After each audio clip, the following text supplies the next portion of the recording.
American soldiers in Vietnam had strong opinions about their weapons. Some guns saved lives. Others got men killed.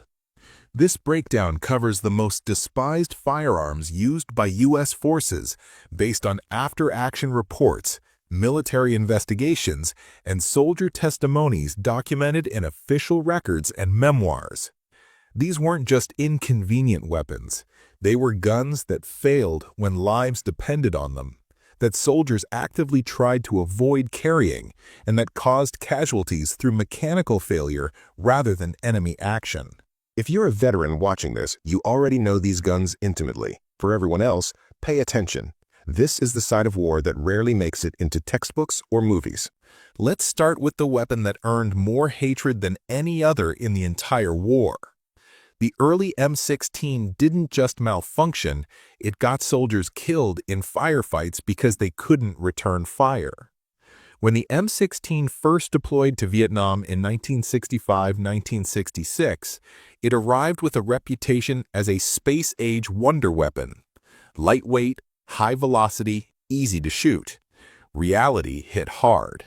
The rifles jammed constantly. Soldiers would pull the trigger and nothing would happen. In the middle of firefights, with enemy forces closing in. The problems were systematic. The Army issued the rifles without chrome-plated chambers, despite testing showing they needed chrome plating for Vietnam's humid conditions.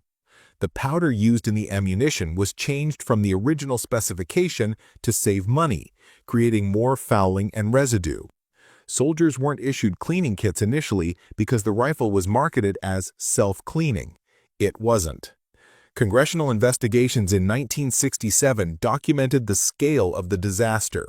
The I-Court Committee heard testimony from Marines who'd found dead Americans still trying to clear jammed M16s. Some had cleaning rods jammed down their barrels. They died trying to clear malfunctions while under fire. One Marine wrote home to his family. This letter ended up in congressional testimony, describing finding a dead fellow Marine with his rifle disassembled, trying to clear a jam when he was killed. The letter asked his family to contact their congressman because our M16s are getting us killed. The failure rate was catastrophic. Some units reported 30 to 40% of their rifles jamming during firefights. C.J. Chivers, The Gun, extensively documents these failures, including interviews with soldiers who survived firefights where their weapons failed repeatedly. Soldiers began requesting old M14 rifles from supply. They'd carry extra AK-47s taken from dead Viet Cong because they trusted captured enemy weapons more than their issued rifles. That's how bad the early M16 was. American soldiers preferred enemy weapons. The fixes came slowly. Chrome-plated chambers, better ammunition, cleaning kits, revised maintenance procedures. By 1968 to 1969, the improved M16A1 had become reliable, but thousands of soldiers served with the defective early models.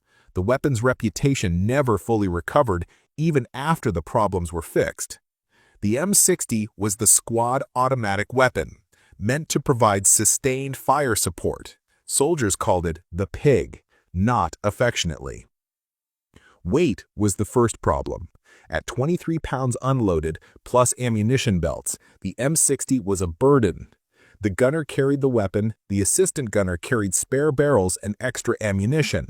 Together, they hauled 50 to 60 pounds of machine gun equipment through jungle and rice paddies, while everyone else carried 40 to 50 pounds of git. But weight wasn't why soldiers hated it. The M60 had serious mechanical issues that made it dangerous to operate. The bipod legs were attached to the barrel. Changing a hot barrel, which had to be done regularly during sustained fire, meant handling hot metal legs while under fire. The asbestos glove issued for barrel changes was inadequate. Gunners got burned. The barrel change process took too long in combat conditions. The gas system and other components would fail unpredictably. The weapon required constant maintenance but was overcomplicated for field conditions. Small parts would break, fall out, or get lost. Without those parts, the weapon was deadweight. More dangerously, the M60 could run away. Continue firing after the trigger was released. This happened when certain parts wore out. A machine gun firing uncontrollably until the ammunition belt ran out was terrifying for the gunner and everyone nearby. Several friendly fire incidents resulted from runaway M60s. The feed system jammed frequently. Ammunition belts would fail to feed properly. Spent brass would sometimes fail to extract, requiring the gunner to clear the jam under fire. For a weapon that was supposed to provide reliable suppressive fire, the M60's unreliability was inexcusable. Soldiers' memoirs consistently mention the M60's problems. Robert Mason's Chicken Hawk describes door gunners dealing with M60 malfunctions while taking fire. Michael Lee Lannon's The Only War We Had details infantry frustrations with M60 failures during firefights. Units that could get M2.50 caliber machine guns for base defense preferred them despite the M2 being even heavier. The M2 was reliable. The M60 wasn't. That tells you everything about how soldiers viewed the pig. The M79 grenade launcher, called the Thumper or Blooper, occupies a strange position. Some soldiers loved it, many hated it. The hatred came from tactical limitations that got men killed. The M79 was a break-action, single-shot weapon. It fired 40mm grenades with reasonable accuracy out to about 150 meters. The problem was single shot. In a firefight, the grenadier could fire once, then had to break open the weapon, extract the spent shell, load a new grenade, close the action, aim, and then fire again. That cycle took precious seconds. During that reload time, the grenadier was essentially defenseless. The M79 was his primary weapon. Grenadiers typically only carried a pistol as a backup. In dense jungle where firefights happened at close range, having a single-shot primary weapon was dangerous. The 40mm grenades had a minimum arming distance of about 15 to 30 meters, depending on the round type. Closer than that, they wouldn't detonate. This created a lethal gap where the grenadier couldn't effectively use his primary weapon. If enemy forces were inside that minimum distance, which happened constantly in jungle warfare, the grenadier was carrying an expensive club. The tactical doctrine didn't match the reality of jungle combat. The M79 was designed for open terrain engagements where the grenadier could stay back and lob grenades at distant targets. Vietnam's jungle meant close range, sudden contact. The M79 was wrong for that environment. Grenadiers shaded carrying extra weight in 40mm grenades while knowing their weapon's limitations. Each grenade weighed about half a pound. Carrying 20 to 30 rounds meant 10 to 15 pounds of ammunition for a weapon that fired once before reloading and couldn't be used at close range. Later, the M203 grenade launcher that mounted under an M16 solved these problems. It gave the grenadier a rifle and grenade launcher in one weapon. But soldiers stuck with the M79 felt vulnerable and underarmed. Harold Moore's account of Ia Drang mentions grenadiers' difficulties in close jungle combat, where their weapons' limitations became painfully obvious. The M14 deserves mention not because it was a bad rifle, it wasn't, but because it was completely wrong for Vietnam. The M14 was heavy at 9.2 pounds empty. It fired a full-power 7.62mm NATO cartridge that created significant recoil. In full auto mode, it was nearly uncontrollable. The muzzle would climb and rounds would go high. The 20-round magazine was quickly emptied in automatic fire. But the real problem was the cartridge itself in jungle warfare. The 7.62mm NATO round was designed for long-range engagements in European terrain. Vietnam's jungle fighting happened at ranges measured in feet, not hundreds of meters. The M14's power and range advantages meant nothing when you couldn't see past 30 feet. The weight and recoil meant soldiers couldn't carry as much ammunition and couldn't fire as effectively in rapid engagements. A soldier with an M14 and 120 rounds, 6 magazines, was carrying more weight than a soldier with an M16 and 300 rounds, 15 magazines. Early in the war, before the M16 arrived in quantity, soldiers carried M14s through jungles where the rifle's length made them awkward, their weight was excessive, and their power was unnecessary. The weapon beat soldiers up physically during long patrols. Some soldiers appreciated the M14's reliability compared to early M16s, but most infantry who humped M14s through Vietnam's jungles hated the weight and wished for something lighter and more suitable for close-range combat. The M14 was a fine rifle in the wrong war. The M1911 pistol was a legend. Designed in 1911, proven in 2 world wars. In Vietnam, soldiers who carried it often hated it. The issues weren't with the pistol's design or reliability. The M1911 worked. The problem was that pistols are terrible weapons for combat, and many soldiers were issued the .45 as their primary or only firearm.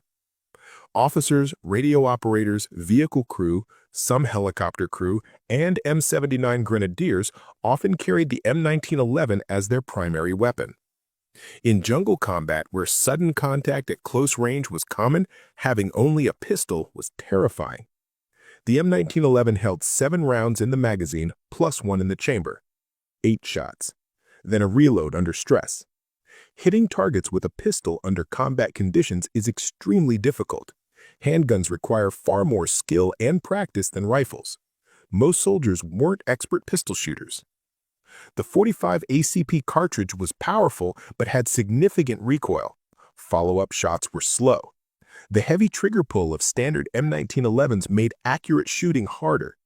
In firefights, soldiers with pistols were massively outgunned by enemies with rifles or submachine guns. Radio operators particularly hated this situation. They carried heavy radio equipment that prevented them from carrying rifles. Their only weapon was a pistol. If the unit got into heavy contact, the radio operator was one of the most important people present and one of the least capable of defending himself. The solution many soldiers found was carrying captured weapons. AK-47s or other enemy weapons gave pistol-armed soldiers a real fighting chance. But officially, they were supposed to rely on the M1911. Many didn't feel that was adequate. The M2 carbine was the full auto version of the M1 carbine, firing the .30 carbine cartridge. Some remained in inventory and saw limited use in Vietnam. Those who had to use them weren't happy about it. The .30 carbine round was anemic. It lacked stopping power, particularly through vegetation. In jungle, where shots often had to penetrate leaves, branches, and other obstacles before hitting targets, the light .30 carbine bullet would deflect or lose energy. The weapon itself was lightweight and handy, which was good. But the carbine's effectiveness was questionable. There were documented cases of enemy soldiers being hit multiple times with .30 carbine rounds and continuing to fight. The 15 or 30 round magazines seemed adequate, but in full auto, the M2 burned through ammunition quickly. The full auto fire was difficult to control. The weapon's sights were crude by modern standards. Most soldiers issued M2 carbines were support troops, vehicle crews, or others not expected to be in heavy combat. But Vietnam didn't have safe rear areas. Bases got attacked, convoys got ambushed. Those soldiers with M2 carbines felt underarmed when actual combat started. The M3 submachine gun, called the grease gun, was a World War II holdover still issued to tank crews and some other personnel in Vietnam. It fired .45 ACP from a 30-round magazine.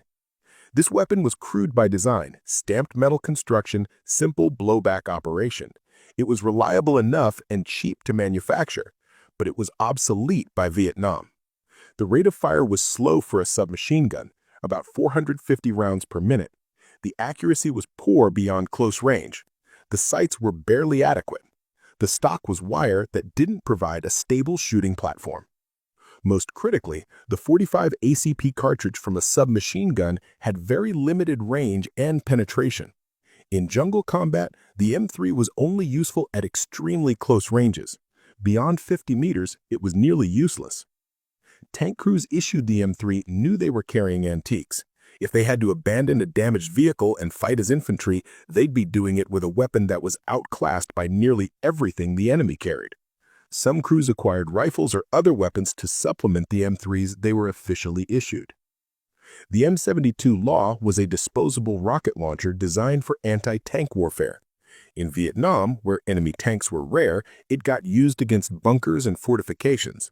Soldiers had mixed feelings that often leaned towards hatred. The weapon worked when it worked. The problem was reliability. Duds were common. Pull the trigger and nothing happens. Or the rocket would fire but fail to detonate on impact. Given that soldiers were often firing laws at bunkers that were actively shooting at them, a dud meant immediate danger with no second chance since the law was single-shot disposable. The backblast was enormous. Firing from enclosed spaces could injure the operator or nearby troops. The backblast signature also revealed the shooter's position. Every enemy in the area would know exactly where that law was fired from. The training for the weapon was minimal. Many soldiers never fired one until they needed it in combat. The aiming system was basic. Under stress, accuracy suffered. Missing with your only shot at a bunker that's shooting at you was a bad situation. The law's effectiveness varied wildly. Sometimes it would demolish a bunker. Other times it would hit and fail to detonate, or detonate but fail to neutralize the target. This inconsistency made soldiers distrust the weapon. The weight and bulk of carrying laws on patrol was another complaint. Each law weighed about 5 pounds and was awkward to carry, but you might need one, so units would carry several, adding weight to already overloaded soldiers. The weapons American soldiers hated most in Vietnam shared common problems: unreliability when lives depended on them, tactical limitations that endangered users, or being fundamentally wrong for the type of warfare they faced. The early M16's jamming problems killed soldiers who couldn't return fire.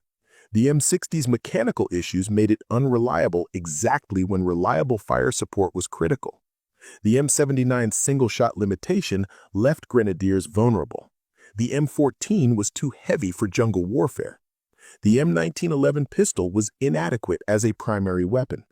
The M2 carbine and the M3 grease gun were obsolete. The M72 Law was unreliable. These weren't minor inconveniences. These were life or death equipment failures. Soldiers documented these problems in letters home, in official complaints, in congressional testimony, and later in memoirs.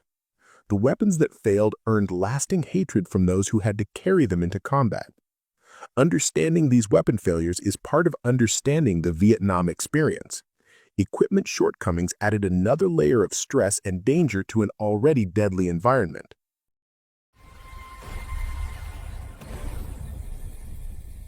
Subscribe for more reality-based content about Vietnam. Check the description for sources. Everything here is documented in military records, congressional investigations, and veteran accounts.